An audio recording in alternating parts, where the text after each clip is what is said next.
कहानी के शुरुआत में हम एक कपल को इंटीमेट होते हुए देखते हैं और यहाँ पता चलता है कि यी चन इस कहानी की मेन फीमेल लीड जिया चेशी का मंगेतर है और वो अपनी गर्लफ्रेंड तांग के साथ मिलकर उसे चीट कर रहा होता है। यी चन और तांग दोनों ने मिलकर जिया चेशी को ड्रग्स दे दी होती हैं और जानबूझकर उसे किसी बुरे आदमी के साथ एक होटल के रूम में भेज देते हैं। तभी हम जिया चेशी को देखते हैं जो ड्रग्स की वजह से बहुत ही ज्यादा अनकंट्रोलेबल हो रही थी और बुरा आदमी इसका फायदा उठाने की कोशिश कर रहा था। जब भी इस कहानी का मेन लीड ये बाय वहां आ जाता है जो इसके ग्रुप का प्रेसिडेंट है और वो जिया चेशी को इस बुरे आदमी से बचाता है। ये बाय जिया चेशी को पहले से ही जानता था क्योंकि जब वो इसके नेकलेस की तरफ देखता है तो कहता है, जिया चेशी, आखिर मैंने तुम्हें ढूंढ ही लिया। लेकिन जिया चेशी इतनी ज्यादा नशे में थी कि वो ये बाय को किस करने लगी थी, इसीलिए ये बाय उसे उठाकर बाथटब में फेंक देता है। जैसे ही जिया चेशी को होश आता है वो ये बाय को अपने पास देखकर जोर से चलाती है। बुरा आदमी ये बाय से मुआफी मांगता है और यहाँ जिया चेशी को पता चलता है कि वो इसके ग्रुप का प्रेसिडेंट है और इसे ये भी पता चल जाता है कि इसके मंगेतर ने ही इसको यहाँ पे बुरे आदमी के रूम में छोड़ा था। जब जिया चेशी अपने मंगेतर को तांग के साथ इंटीमेट होते देखती है तो उसे बहुत ही ज्यादा गुस्सा आता है और वो पानी की बाल्टी ले जाकर उन पर फेंक देती है। इसका मंगेतर यी चन कहता है कि वो आइंदा ऐसी गलती नहीं करेगा, वो इसको मुआफ कर दे। लेकिन तांग कहती है कि हम दोनों एक दूसरे से पहले से ही प्यार करते हैं और मैं यी चन के बच्चे की मां बनने वाली हूँ। इसकी प्रेगनेंसी के बारे में सुनकर जिया चेशी को और ज्यादा गुस्सा आता है और वो यी चन को मारने लगती है। लेकिन यी चन बजाय शर्मिंदा होने के इसी पर गुस्सा करने लगता है और कहता है, मैं भी आदमी हूँ, क्या अपनी जिनसी जरूरियात को पूरा करना मेरे लिए गलत है? क्या तुम मेरी जिनसी जरूरियात को पूरा कर सकती हो? ये सुनकर जिया चेशी को और ज्यादा गुस्सा आता है और वो दोनों को वहां से जाने के लिए बोलती है और फिर वो बहुत ही ज्यादा रोती है। तभी वहां पे ये बाय आता है और जिया चेशी इसे वहां देखकर बहुत शर्मिंदा होती है। ये बाय कहता है कि इसने इसकी हेल्प इसलिए की क्योंकि वो उसको अपनी वाइफ बनाना चाहता है। लेकिन जिया चेशी को लगता है कि ये बाय इसके साथ मजाक कर रहा है। लेकिन ये बाय बहुत ही ज्यादा सीरियस था और इसे ऐसी वाइफ चाहिए थी जो बिजनेस में उसकी हेल्प करे और उसकी फैमिली भी इसे शादी के लिए प्रेशराइज कर रही थी। और ये बाय कहता है कि जिया चेशी इसकी वाइफ बनने के लायक है क्योंकि इसने इसके बारे में पहले से ही इन्वेस्टिगेट कर रखा होता है और वो इसको लायक भी करता है। लेकिन जिया चेशी कहती है कि वो इसे सही से जानती भी नहीं है और वो आज ही से पहली बार मिली है। ये बाय उसे खींचकर अपनी गोद में बिठा लेता है और कहता है कि अब तुम मुझे सही से देख सकती हो। लेकिन जिया चेशी ब्लश करती हुई फौरन से खड़ी हो जाती है और ये कहते हुए वहां से चली जाती है कि मैं अकेली रहना चाहती हूँ। रास्ते में इसे तांग मिलती है और वो इसे कहने लगती है कि तुम्हें यी चन ने इसलिए चूज नहीं किया क्योंकि तुम उसकी बेसिक नीड्स को पूरा नहीं कर सकती थी और तुम अब शैन ग्रुप की डायरेक्टर भी नहीं रही क्योंकि तुम्हें कंपनी से फायर कर दिया गया है और यी चन ने तुम्हारी पोजीशन मुझे दे दी है। अब तुम्हारे डिजाइन्स के ब्लूप्रिंट्स पर भी मेरा नाम होगा। जिया चेशी उसे कहती है, तुम चोरी करने के अलावा और कर भी क्या सकती हो? तांग को इसकी इस बात पर गुस्सा आ जाता है और वो दोनों एक दूसरे से लड़ने लगती हैं और इसी खींचातानी में जिया चेशी का नेकलेस नीचे गिर जाता है और तांग इस नेकलेस को उठा लेती है और उसको पता था कि यह नेकलेस जिया चेशी को बहुत ज्यादा अजीज है क्योंकि वो उसके माँ बाप की आखिरी निशानी है, इसीलिए वो नेकलेस को दूर फेंक देती है। जिया चेशी भागकर इस नेकलेस को उठाने जा रही थी तभी एक कार उसे हिट करने वाली थी, लेकिन यह बाय आकर उसको बचा लेता है और अपने सेक्रेटरी से कहकर इस नेकलेस को मंगवा कर जिया चेशी को दे देता है। और वो नेकलेस को देख के बहुत ज्यादा रोती है और उसे बताती है कि ये नेकलेस इसके माँ बाप की आखिरी निशानी है। ये बाय इसे हौसला देता है और बोलता है कि वो इस नेकलेस को फिक्स करवा देगा। वो इससे पूछता है, क्या तुमने मुझसे शादी करने के बारे में कुछ सोचा?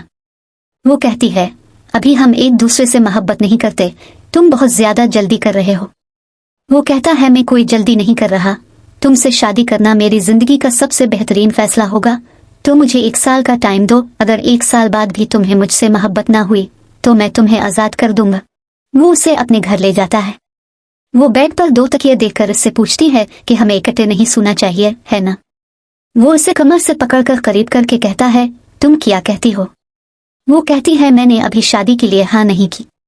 वो कहता है, इसीलिए मैं तुम्हें अपनी बॉडी से साबित करना चाहता हूँ कि मैं हर लिहाज से बेहतरीन हूँ। वो इसे किस करने लगता है तो वो मुंह पर हाथ रख लेती है। वो इसके हाथ पर किस करता है। अगली सुबह वो यी चन के घर अपना सामान उठाने के लिए जाती है।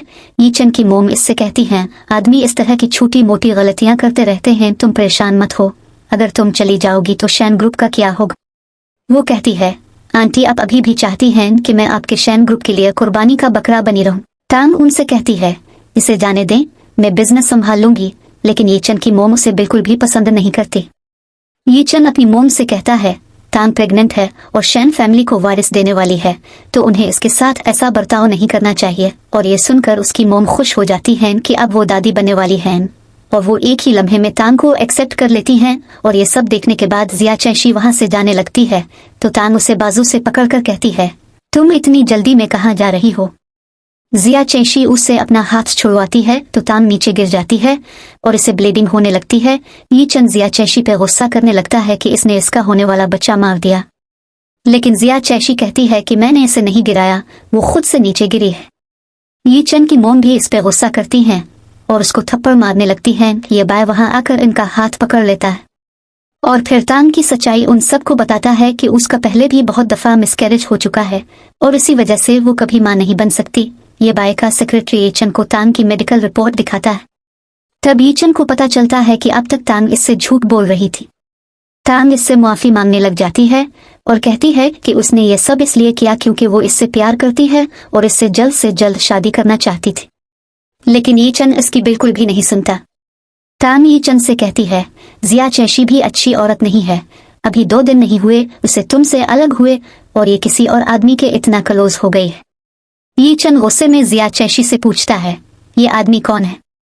ये बाय कहता है, मैं जिया चैशी का शौहर, वो ये बाय हूँ। ये सुनकर सब हैरान हो जाते हैं। टांग येचन से कहती है, जिया चैशी तुम्हें ऑलरेडी धोखा दे चुकी है, बस मैं ही तुमसे सच्चा प्यार करती हूँ। येचन इसको थप्पड़ मारता है और कहता है, ये बाय एसके ग्रुप का प्रेसिडेंट है। येचन और उसकी मोम ये बाय से माफी मांगना शुरू कर देते हैं क्योंकि उनको पता था कि इनकी इतनी औकात नहीं है कि वो एसके ग्रुप के मालिक की मुखालफत मोल ले सके। ये बाय कहता है, तुम्हें क्या लगता है मेरी बीवी से बदतमीजी करके तुम लोग मुझसे माफी मांग लोगे और मैं इतनी आसानी से तुम्हें माफ कर दूंगा? और फिर येचन झोंक कर जिया चैशी से माफी मांगने लगता है तो वो इसे कहती है, तुम मेरे डिजाइन मुझे वापस कर दो। येचन कहता है, ठीक है। ये बाय कहता है कि मेरी बीवी को कोई भी कुछ भी नहीं कह सकता, इसीलिए मैं शैन ग्रुप से अपना कॉन्ट्रैक्ट खत्म कर रहा हूँ। और ये सुनकर येचन और उसकी मोम डर जाते हैं। येचन इस मामले में चिनजाओ की हेल्प लेने का सोचता है, जो कि ये बाय का सौतेला भाई होता है। वो उसके पास जाकर उसके पांव पड़ जाता है और इससे मदद मांगता है। वो कहता है कि तुमने मिस्टर ये बाय को नाराज किया है, अब कौन हिम्मत करेगा तुम्हारे शैन ग्रुप के साथ कोऑपरेट करने की? येचन कहता है, मैं ये बाय की कमजोरी जानता हूँ जिससे तुम उसको बर्बाद कर सकते हो। और ये बात चिनजाओ को इंटरेस्टिंग लगती है और वो उसकी हेल्प करने के लिए तैयार हो जाता है। येचन उसे बताता है कि जिया चैशी मिस्टर ये बाय की कमजोरी है और ये जानकर चिनजाओ बहुत ज्यादा खुश हो जाता है। फिर हम जिया चैशी को देखते हैं जो थोड़ी बीमार लग रही होती है और वो न्यूज सुनती है कि एसके ग्रुप के प्रेसिडेंट ने अनाउंस किया है कि इसने शैन ग्रुप से हर किस्म के ताल्लुकात खत्म कर दिए हैं। और तभी ये बाय जिया चैशी के करीब होकर पूछता है, क्या देख रही हो? इसको इतने क्लोज देखकर वो घबरा जाती है और कहती है, तुम रात के वक्त मेरे इतने करीब मत आया करो। लेकिन वो इसको किस कर लेता है। वो देखती है इसकी शर्ट के बटन ओपन हैं, तो वो शर्म के मारे मुंह दूसरी तरफ कर लेती है। वो कहती है, क्या तुम इस तरह की ट्रिक्स से लड़कियों को इम्प्रेस करने की कोशिश करते हो? वो कहता है, मुझे सिर्फ तुमसे मतलब है। और ये सुनकर वो वहां से जाने लगती है तो वो इसे खींचकर वापस सोफे पर गिरा लेता है और उसके करीब होकर कहता है, आज रात तुम मेरी हो, आज तुमने खुद कबूल किया कि तुम मेरी बीवी हो। जिया चैशी कहती है कि मैं तुमसे कॉन्ट्रैक्ट मैरिज करने का प्रॉमिस कर सकती हूँ, लेकिन तुम्हारे साथ सो नहीं सकती। और जब वो उठने लगती है तो उसके कंधे में दर्द होता है। ये बाय इसके कंधे से कपड़े को हटाकर उसको किस करता है और देखता है कि इसको चोट लगी हुई है। वो इसकी चोट पे मरहम लगाता है और जिया चैशी घबरा रही होती है, लेकिन ये बाय को तो बस इसके साथ रोमांस करने का मौका चाहिए था। वो उसे उठाकर बेड पर ले जाता है और खुद भी सोने के लिए सेम बेड पर बैठता है। तो जिया चैशी इससे पूछती है कि वो यहाँ पे क्यों सो रहा है। वो इसके ऊपर आकर उसे बाजुओं से पकड़कर कहता है, हिलना मत वरना अच्छा नहीं होगा। अगली सुबह ये बाय जिया चैशी की पेशानी पर किस करता है और बाय करता हुआ चला जाता है। दोनों के दरमियान इतना ज्यादा प्यार देखकर येचन को बहुत ही ज्यादा गुस्सा आता है। वो इनकी तस्वीरें बनाता है और किसी को फोन पर बताता है जिया चैशी घर पर अकेली है। फिर वो जिया चैशी को किडनैप करके चिनजाओ के पास ले जाता है और उसे बताता है कि यही है जिया चैशी, ये बाई की कमजोरी। चिनजाओ जिया चैशी के मुंह से टेप उतारता है तो वो उससे पूछती है, तुम कौन हो? वो कहता है, ये मैटर नहीं करता कि मैं कौन हूँ, कि हम ये है कि मैं तुम्हारे शौहर को तुमसे बेहतर जानता हूँ। आज तक कोई भी लड़की इस तक नहीं पहुँच सकी, फिर तुम कैसे इस तक पहुँच गई? अगर मैं तुम्हें बताऊं कि तुम्हारा काबिल भरोसा ये बाय तुमसे झूठ बोल रहा है तो। और तभी ये बाय अपने सेक्रेटरी के साथ वहां पर आ जाता है। वो परेशानी से जिया चैशी से पूछता है, क्या तुम ठीक हो? वो चिनजाओ के मुंह पर मारता है तो चिनजाओ कहता है, क्या यह औरत सच में तुम्हारे लिए इतनी अहम है? ये बाय उससे कहता है, अगर आइंदा तुमने जिया चैशी को तकलीफ पहुंचाने की कोशिश की तो मैं तुम्हें नहीं छोड़ूंगा। चिनजाओ कहता है, तुम एक लड़की के लिए अपने भाई पर हाथ उठा रहे हो। ये सुनकर जिया चैशी हैरान हो जाती है कि वो ये बाय का भाई है। ये बाय चिनजाओ से कहता है, क्या तुम बेगैरत इस लायक हो कि तुम्हें अपना भाई समझा जा सके?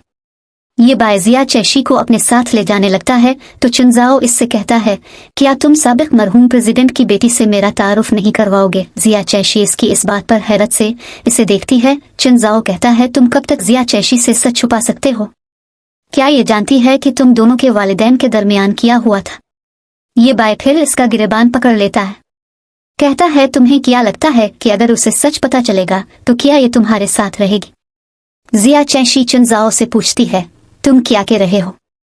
ये बाय इसे कहता है, तुम मुझ पर भरोसा कर सकती हो, और इसे वहां से लेकर चला जाता है। घर आकर ये बाय इसके जख्म पर मेडिसिन लगा रहा होता है और वो चिनजाओ की बातों के बारे में सोच रही होती है। वो ये बाय से चिनजाओ के बारे में पूछती है कि वो उसका क्या लगता है। ये बाय इसे बताता है कि वो इसका सौतेला भाई है और इसे कहता है, तुम चिनजाओ से दूर रहना। वो इससे पूछती है कि तुम मुझसे क्या छुपा रहे हो? वो कहता है, कुछ चीजें हैं जो तुम्हें जल्द पता चल जाएंगी, मगर तुम्हें मुझ पर यकीन करना होगा, मैं हमेशा के लिए तुम्हारे साथ हूँ। थोड़ी देर बाद जिया चैशी को चिनजाओ का मैसेज आता है कि अगर वो ये बाय के सीक्रेट्स के बारे में जानना चाहती है तो उससे क्लब में आकर मिल ले, और जिया चैशी उसे मिलने के लिए जाती है। चिनजाओ इससे कहता है, तुम ये बाय पर ज्यादा भरोसा नहीं करती, इसीलिए तुम मुझसे मिलने आ गई हो। जिया चैशी कहती है कि मैं सिर्फ ये जानना चाहती थी कि तुम क्या खेल खेलना चाहते हो।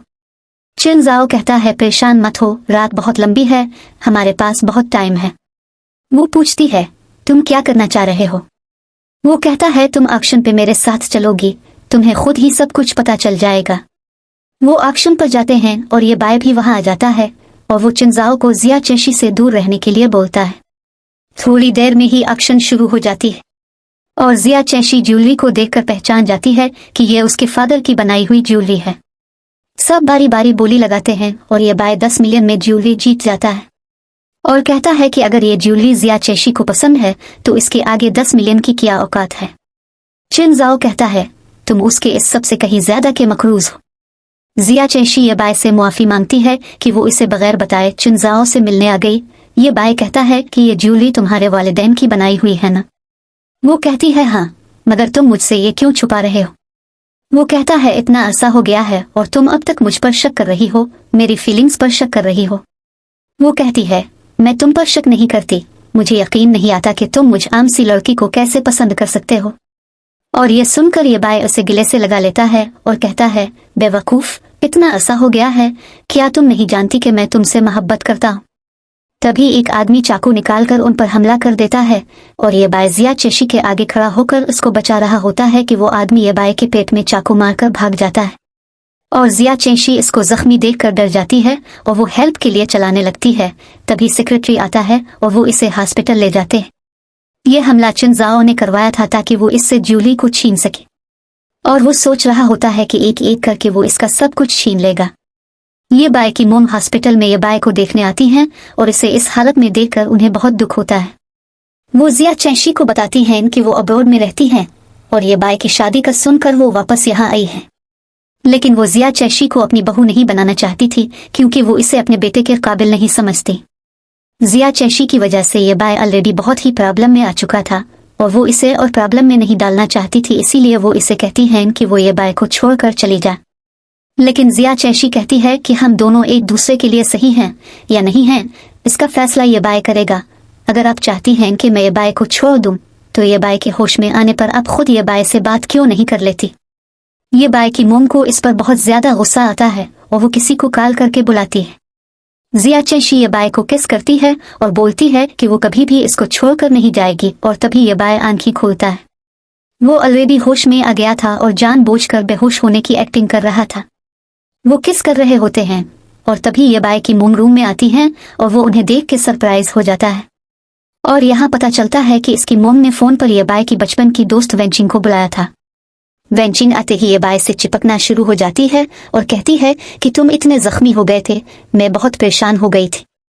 जिया चेशी उसे ये बाय के बेड से उठने के लिए बोलती है क्योंकि इसके चिपकने से वो दर्द महसूस कर रहा था। वेंचिंग इससे पूछती है कि तुम कौन हो, क्या तुमने भाई ये बाय को जख्मी किया है।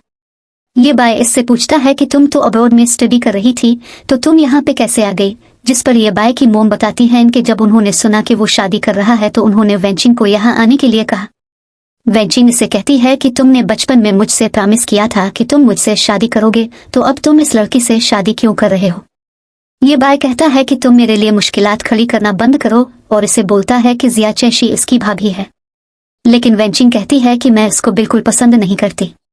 ये बाय कहता है कि अगर तुम मुझे विश करने नहीं आई तो यहाँ से जा सकती हो। वेंचिंग गुस्से से वहां से चली जाती है। ये बाय के मोम कहती हैं कि उन्हें भी जिया चेशी पसंद नहीं है, लेकिन ये बाय उनकी भी नहीं सुनता। इसकी मोम कहती हैं कि तुम अपनी शादी का फैसला खुद नहीं ले सकते क्योंकि तुम अकेले एसके ग्रुप के मालिक नहीं हो। एसके ग्रुप तुम्हारे बाप और मैंने मिलकर बनाया था और उसके अलावा बोर्ड ऑफ डायरेक्टर्स भी तुम्हारी इस लड़की के साथ शादी पर राजी नहीं होगा। ये बाय कहता है कि अगर ऐसी बात है तो वो प्रेसिडेंट पोजीशन से रिटायर हो जाएगा। और ये सुनकर उसकी मोम को गुस्सा आता है, वो वहां से चली जाती है। जिया चेशी को ये सब अच्छा नहीं लगता। ये बाय कहता है कि तुम टेंशन मत लो, मैं शादी तो तुमसे ही करूंगा। जिया चेशी को वेंचिंग का उसके साथ इस तरह चिपकना अच्छा नहीं लगा था। ये बाय कहता है क्या तुम्हें जेलस फील हो रहा है। वो कहती है नहीं। वो कहता है झूठ बोलना अच्छी बात नहीं है। वो इसे चपत लगाती है और ये बाय दर्द होने का नाटक करने लगता है। वो परेशान हो जाती है तो वो इसे किस करने लगता है। तभी वहां पे डॉक्टर आ जाता है और इन दोनों को किस करते हुए देख के इस डॉक्टर को अजीब महसूस होता है। डॉक्टर ये बाय से कहता है कि अब तुम्हारी हालत बेहतर हो गई है, फिर तुम हॉस्पिटल से डिस्चार्ज हो सकते हो। और जिया चेशी से कहता है कि वो मिस्टर ये बाय से बेड पर ज्यादा एक्सरसाइज न करवाए क्योंकि इससे उनके स्टिचेस ओपन हो सकते हैं। और ये सुन के ये बाय हंसने लगता है और वो डॉक्टर से कहती है कि वो गलत समझ रहा है, ऐसा कुछ नहीं है। वो ये बाय से कहती है ये सारी तुम्हारी गलती है। ये बाय की मोम जिया चेशी के बारे में पता लगाने के लिए ये बाय के रूम की तलाशी लेती है। उन्हें वहां से जिया चेशी की नेकलेस मिलती है। उन्हें याद आता है कि वो जिया फैमिली की बेटी है। और तभी वहां पे वेंचिंग आती है और उनसे कहती है कि वो ये बाय को इस लड़की से शादी करने से क्यों नहीं रोक रहे। मेरे फादर ये बाय को अपना दामाद मानते हैं। अगर हम दोनों की आपस में शादी नहीं हुई तो दोनों ग्रुप्स का मिलकर काम करना बहुत मुश्किल हो जाएगा। और ये बाय की मोम भी वेंचिंग को अपनी बहू बनाना चाहती है। जिया चेशी ये बाय के जख्म पर मेडिसिन लगा रही होती है और उसके टच करने से ये बाय को कुछ कुछ होने लगता है और वो बोलता है कि उसे गुदगुदी हो रही थी। और ये सुनकर जिया चेशी को शरारत सूझती है और वो उसे जानबूझकर गुदगुदी करने लगती है और फिर वो किस करने लग जाते हैं। और हमेशा की तरह ऊपर से ये बाय का सेक्रेटरी आ जाता है। वो ये बाय की बात इसकी मोम से करवाता है। उसकी मोम उसे जल्दी से अपने क्लब हाउस आने के लिए बोलती हैं और कहती हैं कि उन्हें जिया चेशी के बारे में कुछ पता चला है, वो इसे कुछ बताना चाहती है। और ये बाय जिया चेशी को बिजनेस ट्रिप का बोलकर अपनी मोम से मिलने आता है और उसकी मोम उसे टी ऑफर करती हैं और इसे जिया चेशी का नेकलेस दिखाती हैं और उसे बताती हैं कि इस नेकलेस को जिया चेशी के बाबा ने मरने से पहले अपने हाथों से बनाया था और उन्होंने ये नेकलेस अपनी बेटी को दे दिया था, तभी इनकी डेथ के बाद ये कहीं भी नहीं मिल सका। ये बाय कहता है कि अगर उन्हें जिया चेशी के बारे में पता है तो वो इन दोनों को शादी करने से क्यों रोक रही है। जिस पर उसकी मोम कहती हैं कि उनको पता है कि वो उस आदमी की बेटी है, इसीलिए वो इसको रोक रही है। ये बाय कहता है कि वो अपनी पिछली गलतियों को ठीक करना चाहता है, लेकिन इसकी मोम कहती है कि जिया चेशी चलता फिरता बम है और उसके बाबा की मौत की वजह हम नहीं थे, फिर तुम किस गलती का कफारा अदा करने के लिए उससे शादी करना चाहते हो। वो कहता है मैं इससे मोहब्बत करता हूँ। 10 साल पहले जब मैं पहली दफा उससे मिला था वो तभी मुझे पसंद आ गई थी।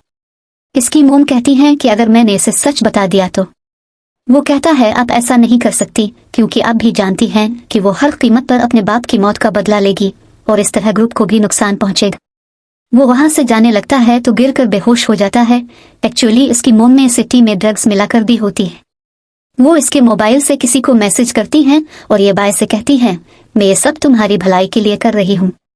और वो ये बाय को कुछ आदमियों की मदद से वेंचिंग के साथ होटल रूम में भेज देती हैं और वेंचिंग इसके क्लोज आने की कोशिश करती है और ये बाय को नशे की वजह से लगता है कि वो जिया चैशी है और वो इसके साथ इंटीमेट होने लगता है।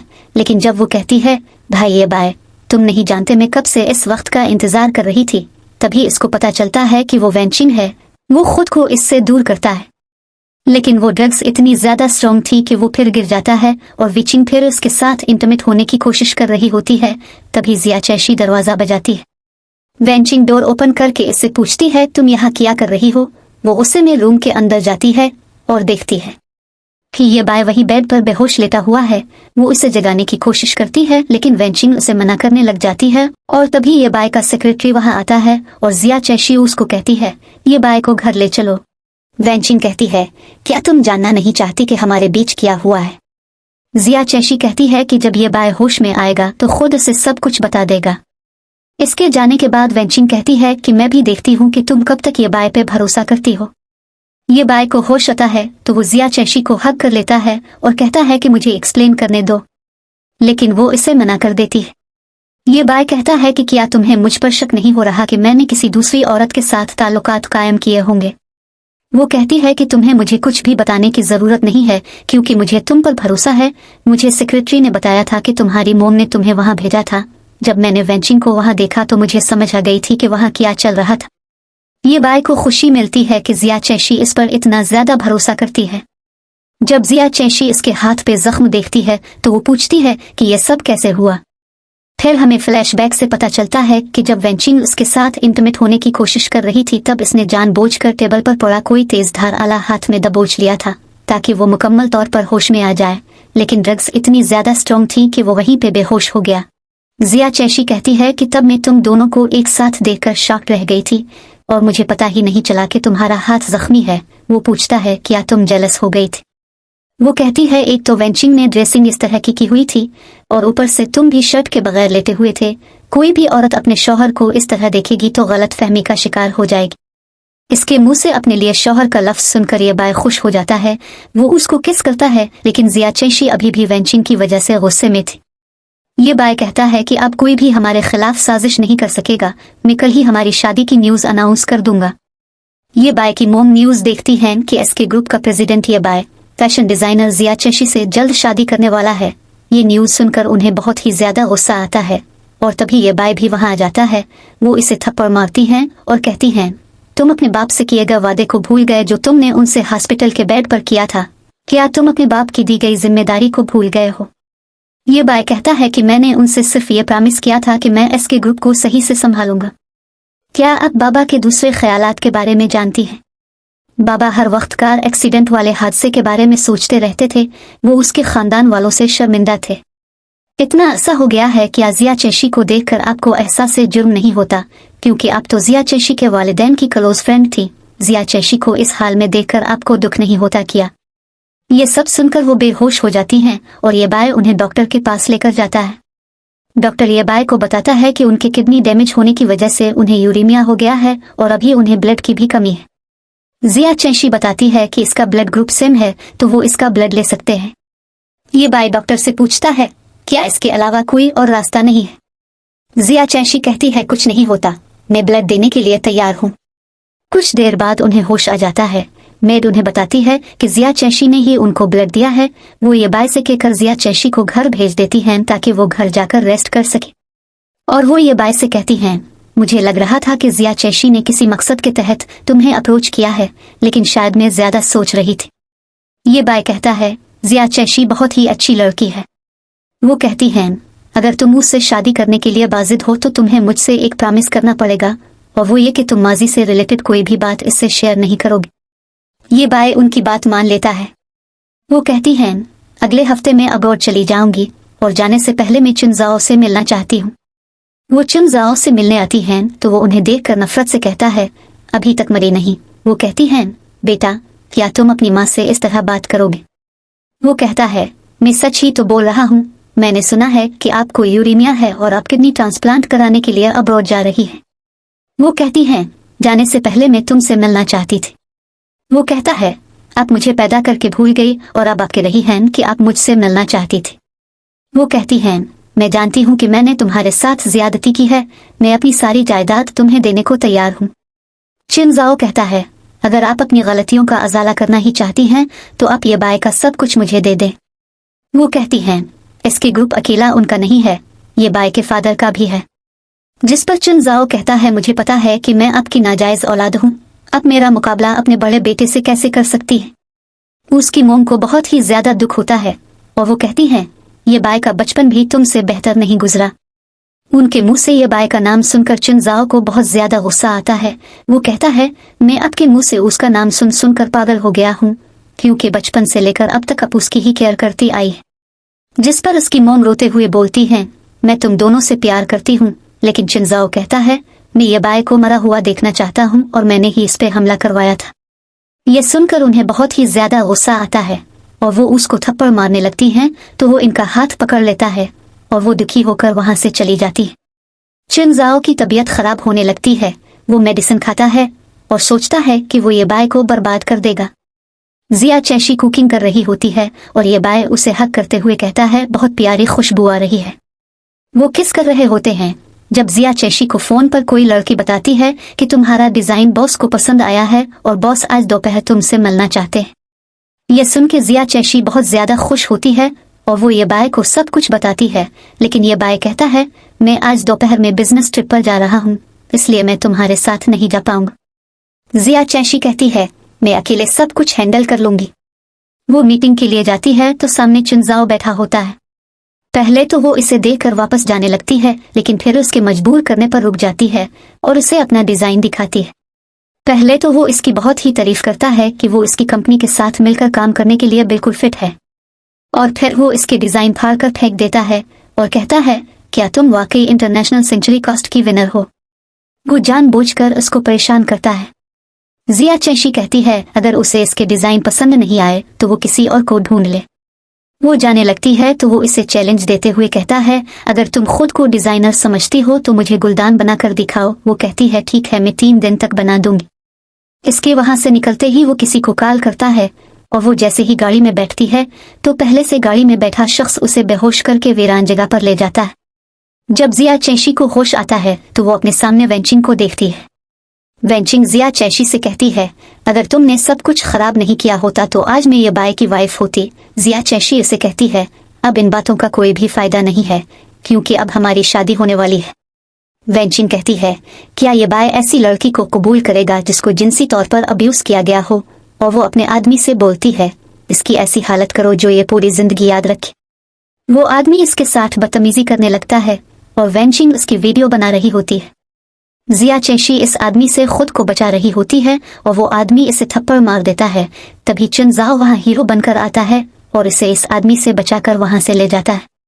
हम देखते हैं कि जिया चैशी बेहोश होती है और चिनजाओ वेंचिंग से कहता है, तुम्हें इस पर इतना ज्यादा हाश नहीं होना चाहिए था। वेंचिंग कहती है, अभी तो मैं अपना गुस्सा सही से इस पर उतार भी नहीं पाई कि तुम उसे बचाने आ गए। और यहाँ पे हमें पता चलता है कि ये इन दोनों का प्लान था।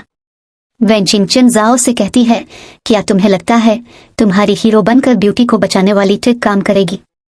वो कहता है, अभी तो शुरुआत है, आहिस्ता आहिस्ता ये मुझसे मोहब्बत करने लगेगी और ये बाय को मुकम्मल तौर पर छोड़ देगी। फिर ये बाय को पता चलेगा कि जब कोई अपना छोड़ कर जाता है तो कैसा लगता है। जब उसे होश आता है तो वो खुद को चिनजाओ के घर में पाती है। वो इसे थैंक यू बोलती है और उससे पूछती है कि उसे कैसे पता चला कि वो कहाँ है। जिस पर चिनजाओ बहाना बनाता है कि तुमने अपना कुछ सामान नीचे गिरा दिया था और मैं वो तुम्हें देने आ रहा था कि मैंने देखा कि कोई तुम्हें किडनैप करके लेकर जा रहा है, और कहता है कि तुम अभी जख्मी हो, कुछ दिन के लिए यहीं रुक जाओ। लेकिन जिया चैशी मना कर देती है और वहां से जाने लगती है। तो वो उसका फोन उठा लेता है और कहता है, तुम्हें क्या लगता है मैं तुम्हें इतनी आसानी से जाने दूंगा। तुम कुछ दिन यहीं पे रह के अपना काम मुकम्मल करो। लेकिन जिया चैशी कहती है, तुम मुझे कैद नहीं कर सकते। चिनजाओ उसे चिन से पकड़कर कहता है, क्या कोई अपने सेवियर को ऐसे ट्रीट करता है। जिया चैशी कहती है, तुम मुझसे दूर रहकर बात करो, मैं शादीशुदा औरत हूँ। कुछ देर बाद अचानक से चिनजाओ की तबीयत खराब होने लगती है। मेडिसिन खाने के बावजूद भी उसकी तबीयत और ज्यादा खराब हो जाती है। जिया चैशी देखती है कि वो खून की उल्टियां कर रहा है। वो उसे हॉस्पिटल चलने के लिए बोलती है, लेकिन वो नहीं जा रहा होता। वो उसे इसकी फैमिली से कांटेक्ट करने के लिए बोलती है, लेकिन चिनजाओ कहता है, इसकी कोई फैमिली नहीं है और बेहोश हो जाता है। वो एम्बुलेंस को कॉल करती है और इसे हॉस्पिटल ले जाती है। जब वो होश में आता है तो वो नर्स को जिया चैशी समझ लेता है, लेकिन नर्स उसे बताती है कि उसे यहाँ इसका भाई और भाभी लेकर आए हैं। वो इन दोनों को देखकर सोचता है, मैं कैसे भूल गया कि जिया चैशी ये बाई की वाइफ है। मैं तो जिया चैशी को मुझसे मोहब्बत करने पर मजबूर करके ये बाई से दूर करना चाहता था, लेकिन अब मुझे लगता है मैं अपना दिल इस पर हार बैठा हूँ। थोड़ी देर बाद जिया चैशी इसके पास आती है और उसका हाल पूछने के बाद इसे एक फाइल देती है और कहती है, मैंने ड्राफ्ट तैयार कर लिए हैं, घर जाकर देख लेना, और तुम्हारे मोबाइल में अपना नंबर भी सेव कर दिया है। वो कहता है, तुमने मेरे फोन को टच क्यों किया? वो कहती है, मैं तुम्हारी सीवियर हूँ, इसलिए तुम मुझसे ऐसे बात नहीं कर सकते। थोड़ी देर बाद चिनजाओ को कोई आदमी इन्फॉर्म करता है कि जिया चैशी की मोम मिल गई है और वो किसी मेंटल हॉस्पिटल में है। वो उनको देखने के लिए हॉस्पिटल जाता है। डॉक्टर बताता है कि जिया चैशी की मोम के सर पर चोट लगी थी, इसीलिए उनका दिमाग सही से काम नहीं कर रहा और शायद वो अपनी फैमिली से मिले तो वो ठीक हो जाए। चिनजाओ उनके पास जाता है और उन्हें जिया चैशी की फोटो दिखाकर पूछता है, क्या ये आपकी बेटी जिया चैशी है? वो इसे पहचान जाती हैं और उसके पांव पड़कर इससे कहती हैं, जल्दी करो, जिया चैशी को बताओ कि बो चैंग याओ चैंग ने हमारा खानदान बर्बाद कर दिया। तब चिनजाओ को पता चलता है कि ये बाई के बाबा बो चैंग याओ ने जिया चैशी के बाबा को मारा है। वो जिया चैशी को मैसेज करता है कि अगर वो अपनी मोम से मिलना चाहती है तो उसके घर आ जाए। वो वहां जाती है और अपनी मोम के गिले लगकर बहुत रोती है। वो अपनी मोम से पूछती है, आप इतने सालों से कहाँ पर थी? वो कहती है, मेरा कार एक्सीडेंट हो गया था और मुझे डर था कि हमारे दुश्मन मुझे भी न मार दे, इसीलिए मैंने पागल होने का ड्रामा करना शुरू कर दिया और मेंटल हॉस्पिटल चली गई। वो बताती हैं, एसके ग्रुप के साबिक प्रेसिडेंट बो चैंग याओ ने इनकी फैमिली को बर्बाद कर दिया। जिया चैशी ये सुनकर शॉक्ड रह जाती है। चिनजाओ कहता है, ये ठीक कह रही हैं, बो चैंग याओ ये बाई का बाप था, तुमने दुश्मन के बेटे के साथ शादी कर ली। वो कहती है, ऐसा नहीं हो सकता मोम, आपको जरूर कोई गलत फहमी हुई है। उसकी मोम कहती है, कार एक्सीडेंट के वक्त तुम भी वहीं पर मौजूद थी, क्या तुम्हें बो चैंग याओ याद नहीं है? जिया चैशी कहती है, मुझे कुछ भी याद नहीं है। उसकी मोम कहती है, तुम्हें सब कुछ याद करना पड़ेगा क्योंकि तुम्हें उनसे अपने बाप की मौत का बदला लेना है। और फिर उसकी मोम बेहोश हो जाती है। वो ये बाई से पूछने जा रही होती है कि वो ये सब पहले से जानता था या नहीं। चिनजाओ उससे कहता है कि ये बाई को सब कुछ पहले से मालूम था। वो उसकी बात पर यकीन नहीं करती और कहती है, अगर ये बाई सब कुछ जानता था तो वो मुझसे शादी कैसे कर सकता है? इसे भी मेरी तरह कुछ भी नहीं पता। चिनजाओ कहता है, बेवकूफ मत बनो, इसे सब कुछ मालूम है। उसने तुम्हें अपने साथ रखा ताकि वो तुम पर नजर रख सके। वो 10 साल से तुम्हारी स्टडी के अखराजात बर्दाश्त कर रहा है। उसने न सिर्फ तुम्हारे जिस्म और जज्बात से खेला है, तुम्हें हमेशा अपने कंट्रोल में रखा है। वो बहुत हट होती है और रोना शुरू हो जाती है। ये बाई जिया चैशी को कॉल करता है और पूछता है, तुम कहाँ हो? वो कहती है, चिनजाओ के घर। वो कहता है, ठीक है, मैं तुम्हें लेने आ रहा हूँ। और जब ये बाई वहां आता है तो जिया चैशी की मोम इससे पूछती है, क्या तुम बो चैंग याओ के बेटे हो? वो पूछता है, आप कौन हैं? वो कहती है, मैं जिया चैशी की माँ हूँ। जिया जिशो मेरा शौहर था। और ये सुन के ये बाई घबरा जाता है और कहता है कि मुझे नहीं पता था कि आप अभी जिंदा हैं। अगर मुझे पता होता तो मैं पहले ही आपको ढूंढ लेता। जिया चैशी की मोम कहती है, तुम तो मुझे मरी हुई ही देखना चाहोगे ताकि तुम अपने बाप के जुर्म को छुपा सको। ये बाई कहता है, मैं मानता हूँ कि मैं नहीं चाहता था कि आप जिया चैशी से मिलें। तब जिया चैशी को पता चलता है कि वो सब कुछ पहले से जानता था। ये बाई कहता है, मैं अपने बाप की गलतियों के लिए आपसे मुआफी चाहता हूँ और किसी भी किस्म का मुआवजा अदा करने के लिए तैयार हूँ। वो कहती हैं, मैं चाहती हूँ कि तुम मर जाओ। वो जिया चैशी से कहती हैं कि अगर ये बाई के बाप ने हमारे साथ ऐसा ना किया होता तो आज तुम भी अमीर होती, तुम्हें वेलफेयर होम में नहीं रहना पड़ता। लेकिन जिया चैशी कहती है कि आप उसके बाप का जुर्म इस पर क्यों डाल रही हैं? इस सब में ये बाई का क्या कसूर है? उसकी मोम को बहुत ज्यादा गुस्सा आ जाता है और वो ये बाई से कहती हैं, मैंने तुमको मरने के लिए बोला, क्या तुम्हें सुनाई नहीं देता? और वो इसे चाकू मारने की कोशिश करती हैं कि जिया चैशी इन्हें पकड़ लेती है और चिनजाओ ये बाई से कहता है, तुम यहाँ से चले जाओ। जिया चैशी अपनी मोम से पूछती है कि 10 साल पहले क्या हुआ था।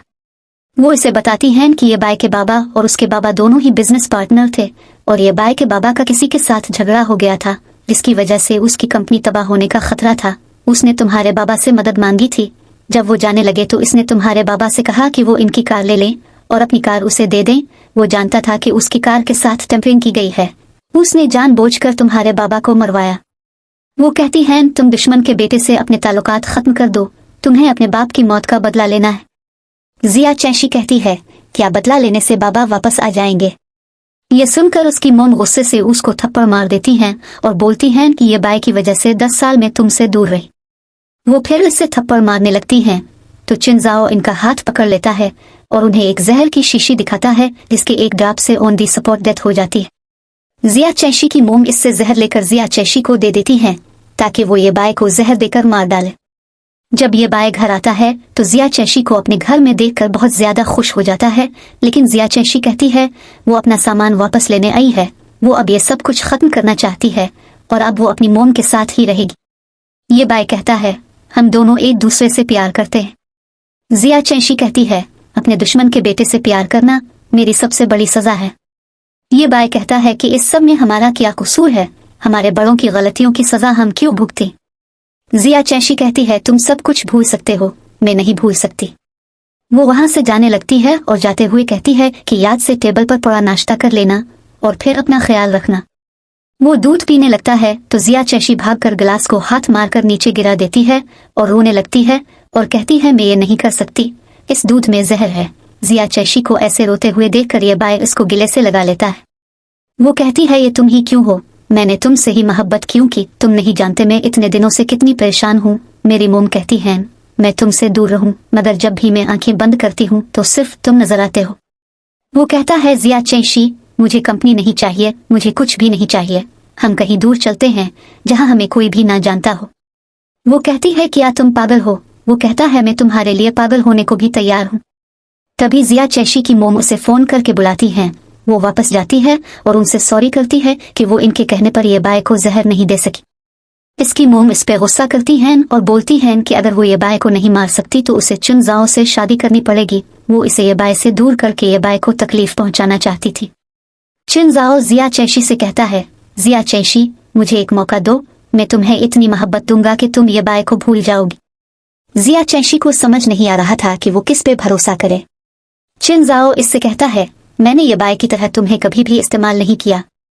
वो कहती है तुम कैसे कह सकते हो कि तुमने मुझे कभी इस्तेमाल नहीं किया, तुम मेरे जरिए ये बाई को जहर देकर मरवाना चाहते थे। तुम इतने मेहरबान कैसे हो गए कि मेरी लापता माँ को ढूंढ कर ले आए। वो कहता है मुझे तुमसे मोहब्बत हो गई है, इसीलिए मैं तुम्हारी मोम को ढूंढ कर तुम्हारी मदद करना चाहता था। तुम बहुत अच्छी हो, इस दुनिया में कोई भी मेरी इतनी केयर नहीं करता। जिया चैशी कहती है उसने जो भी किया एक फ्रेंड के नाते किया। चिनजाओ कहता है जब तक तुम मुझे पसंद नहीं करती तब तक हम दोनों फ्रेंड्स बनकर रह सकते हैं। लेकिन जिया चैशी ऐसा नहीं चाहती थी, वो गुस्से में वहां से चली जाती है। चिनजाओ को देखकर साफ पता चल रहा था कि वो सच में जिया चैशी से प्यार करने लगा है। जिया चैशी अपनी मोम की खुशी के लिए चिनजाओ से शादी करने के लिए मान जाती है। वो दुल्हन बनकर चिनजाओ के साथ पिक्चर्स बनवा रही होती है और ये बाय और उसका सेक्रेटरी दूर से इन दोनों को देख रहे थे। ये बाय उसे खोना नहीं चाहता था, इसीलिए वो मौका ढूंढकर जिया चैशी से मिलने आता है। जिया चैशी उसे वहां पर देख के हैरान हो जाती है। ये बाय इसे गिले से लगा लेता है और बोलता है कि उसने इसको बहुत ज्यादा मिस किया। ये बाय इसे अपने साथ ले जाने के लिए आया था क्योंकि वो पूरी जिंदगी पछतावे के साथ नहीं जीना चाहता था कि उसने अपने प्यार को पाने के लिए कुछ भी नहीं किया। जिया चैशी पहले तो हिचकिचा रही होती है, लेकिन फिर ये बाय के मजबूर करने पर उसके साथ भाग जाती है। थोड़ी देर बाद चिनजाओ और उसकी मोम को पता चल जाता है कि वो ये बाय के साथ भाग गई है। फाइनली वो दोनों एक दूसरे के साथ बहुत खुश होते हैं और एक दिन वो दोनों बातें करते हुए जा रहे होते हैं। जिया चैशी को अपनी मोम की याद आ रही होती है तो ये बाय कह रहा होता है कि जब इनका गुस्सा ठंडा हो जाएगा तब वो जाकर उन्हें ले आएगा। तभी एक आदमी जिया चैशी से कुछ चरा कर वहां से भागता है और ये बाय उस आदमी का पीछा करता है। वो आदमी चाकू से ये बाय पर अटैक करने ही वाला होता है कि जिया चैशी बीच में आ जाती है और वो चाकू उसको लग जाता है। ये बाय उसे हॉस्पिटल लेकर जाता है। जिया चैशी की मोम ये बाय पर जिया चैशी के जख्मी होने का इल्जाम लगाने की कोशिश करती है, लेकिन ये बाय को पता चल गया था कि उस आदमी को उन्होंने ही उसको मारने के लिए भेजा था, लेकिन गलती से चाकू जिया चैशी को लग गया। वो उन पर गुस्सा करता है कि अगर जिया चैशी को कुछ भी हुआ तो वो उन्हें कभी भी मुआफ नहीं करेगा। डॉक्टर बताता है कि जिया चैशी को बहुत ही ज्यादा ब्लीडिंग हुई है, इसलिए उसे ब्लड की जरूरत है। तभी वहां पे चिनजाओ आता है और बताता है कि इसकी ब्लड टाइप वही है जो जिया चैशी की है, इसलिए वो इसका ब्लड ले सकते हैं। कुछ टाइम बाद जिया चैशी को होश आता है और उसकी मोम को अपने किए पर बहुत ज्यादा शर्मिंदगी हो रही होती है। वो जिया चैशी से कहती हैं कि मैं तुम्हें नुकसान नहीं पहुंचाना चाहती थी, मैं वो सब नहीं भूल सकती। 10 साल हो गए, जब मैं आंखें बंद करती हूँ तो सिर्फ तुम्हारे बाबा का चेहरा नजर आता है। वो बहुत अच्छा इंसान था, वो इस तरह क्यों मर गया? वो कहती है मोम, मैं भी बाबा को याद करती हूँ। अगर आप कहो तो मैं भी कार एक्सीडेंट में मरने को तरजीह दूंगी ताकि हमारी फैमिली इकट्ठी हो सके। वो कहती है नहीं, तुम्हारे बाबा ये नहीं चाहते थे।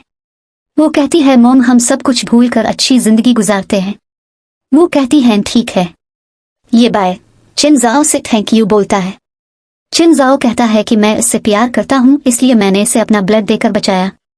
ये बाय उससे पूछता है, क्या तुम सच में उससे मोहब्बत करते हो या तुम सिर्फ इसको मुझसे छीनना चाहते हो? वो कहता है, पहले तो मैं इसको तुमसे छीनना ही चाहता था, लेकिन अब मैं उससे मोहब्बत करता हूँ। ये बाय से बताता है कि उनकी मोम भी इससे बहुत ज्यादा प्यार करती हैं और जब सर्जरी के बाद उनको होश आया था तो उन्होंने सबसे पहले इसी के बारे में पूछा था। लेकिन चिनजाओ को ये झूठ लग रहा होता है और फिर ये बाय इसको कहता है, तुम्हें हमारी मोम की नेचर को समझना चाहिए। मुझे भी पता है कि वो अच्छी मोम नहीं है, उन्होंने मेरे साथ भी बहुत सख्त रवैया रखा है और तुम्हें हमेशा इग्नोर किया है। चिनजाओ कहता है, क्या तुम उनसे नफरत करते हो? वो कहता है, मैं उनसे नफरत नहीं करता मगर उन्हें पसंद भी नहीं करता। चिनजाओ कहता है, मैंने नहीं सोचा था कि हम में कुछ कॉमन भी हो सकता है। ये बाय कहता है, हम में बहुत कुछ कॉमन है। मिसाल के तौर पर हम एक ही औरत से मोहब्बत करते हैं और फाइनली दोनों भाइयों के दरमियान सब कुछ नॉर्मल हो जाता है। जिया चैशी कंपनी की शेयर होल्डर बन जाती है। ये बाय इसको पूरे दिन की मसरूफियात के बारे में बता रहा होता है। वो शरारत से कहती है, और रात की क्या मसरूफियात होंगी? वो कहता है, रात की मसरूफियात प्राइवेट हैं, हम मिलकर बहुत अच्छी रात गुजार सकते हैं। वो इसे टाई से पकड़कर करीब करती है और कहती है, मैं रात तक इंतजार नहीं कर सकती, कर लो जो तुम मेरे साथ करना चाहते हो। वो उसे किस करता है और उसी के साथ इस स्टोरी की हैप्पी एंडिंग होती है।